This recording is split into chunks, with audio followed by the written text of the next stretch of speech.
Hi, this is Arsen Cash In from the Boulder Bookstore. I'm the head buyer here.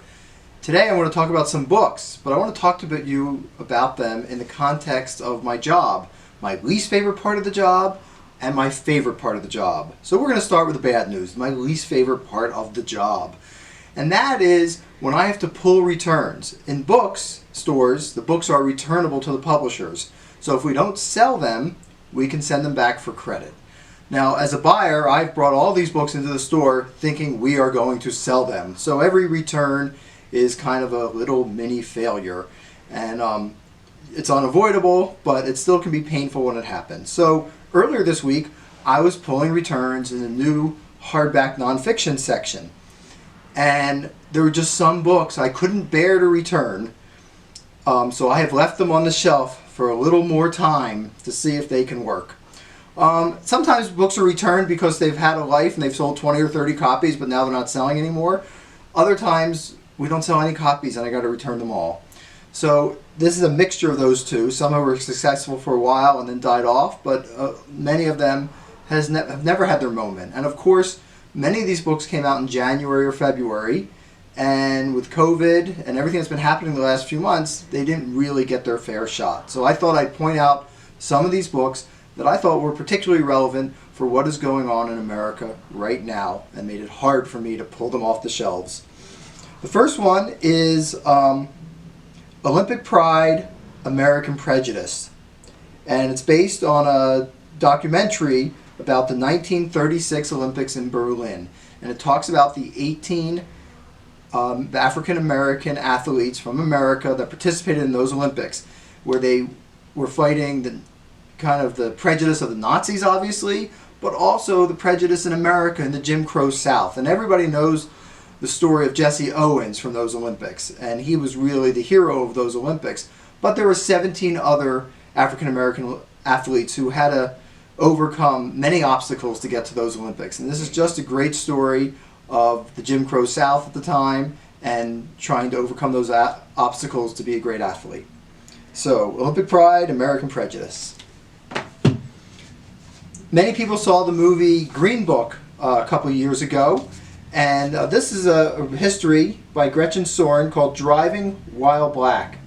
And it's all about African Americans traveling throughout America and by car, and how there were separate black businesses, there were separate black restaurants, and that there was the Green Book that would help guide throughout the South where African Americans could go safely.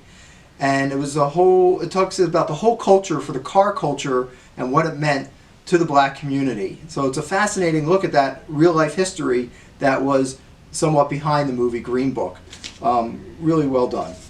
This one is Race Against Time by Jerry Mitchell. A reporter reopens the unsolved murder cases of the civil rights era.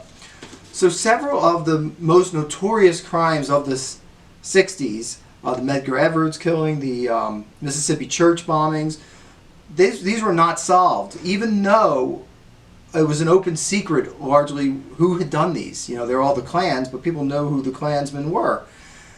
So Jerry Mitchell, who was a white reporter, he was very dogged in his pursuit of this. And it finally, 40 years, 50 years after the fact, some of his reporting, which was nominated for a Pulitzer Prize, was one of the things that helped lead to the convictions of some of these cases.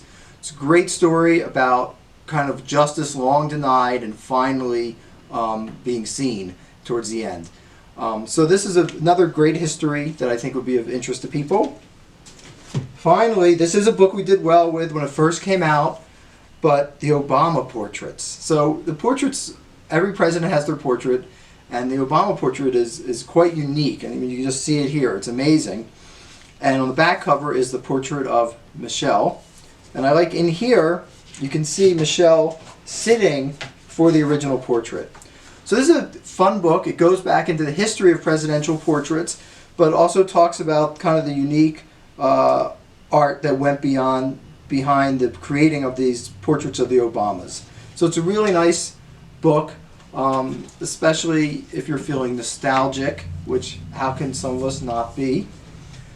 All right, so now I'm going to talk about my favorite part of the job. My favorite part of the job is meeting with book clubs. I do 2 book clubs. I do the Poetry Book Club, which is not currently meeting this store, but we're meeting on Zoom. The next meeting will be August 11th on Zoom, and we'll get more information out on the newsletter.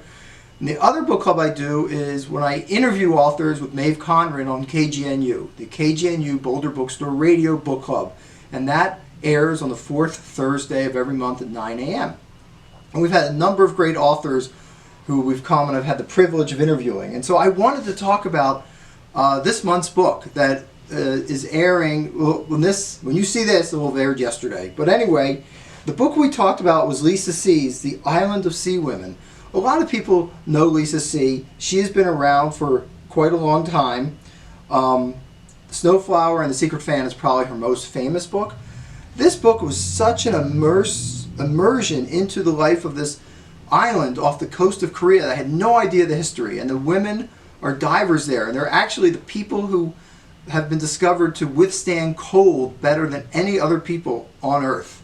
They go into this water in the middle of the winter and they can go 60 feet deep, and they're not using breathing apparatus. It's unbelievable. But she creates a very dramatic story because the time period of this book is in the 30s. It starts with the Japanese occupation of Korea, moves through World War II, and then into the Korean War in the 40s and early 50s. And this island off the southern coast of Korea was really a point where all the different armies seemed to intersect, and it didn't work out very well for the villagers. It's a very harrowing journey. But really what I loved about this book was kind of this underwater world of these divers. And it's really remarkable. I'd never read anything like it or seen, heard anything about these divers. Highly recommend. If you want to listen to the interview we did with Lisa C., or any of the other interviews we did on the KGNU Boulder Bookstore Radio Book Club, which include Elizabeth Gilbert recently, Mira Jacobs, Susan Orlean, you can find the link on the description below the picture here. So enjoy it and click through, and you'll find all the different Radio Book Club interviews. And the poetry book this month, I was very lucky to read another great book. This is Joy Harjo. She Had Some Horses. This book was written about 45 years ago. And Harjo is the poet laureate of the United States. She's Native American. And in this book, I really love the poems. And one of the things she does I think is very interesting is there's a few poems where she has a character named Noni Daylight. And so she tells these poems in all different ways. Some are very impressionistic, but then these character poems are almost like very well described, beautifully written, tiny short stories almost of Noni Daylight. And so I thought this is a real insight. There's a real ambivalence about being how to go through your life as a woman, as a Native American. There's a great one where there's talking about a woman who's on the 13th floor of a building, and is she going to jump or not, and just the hardship of her life. And again, that one even ends ambivalently. So I think this is a great book of poetry. Like I said, she is the current poet laureate. Highly recommended. Thank you for tuning in. Please subscribe to the YouTube channel, and I hope everybody is staying safe. Thank you.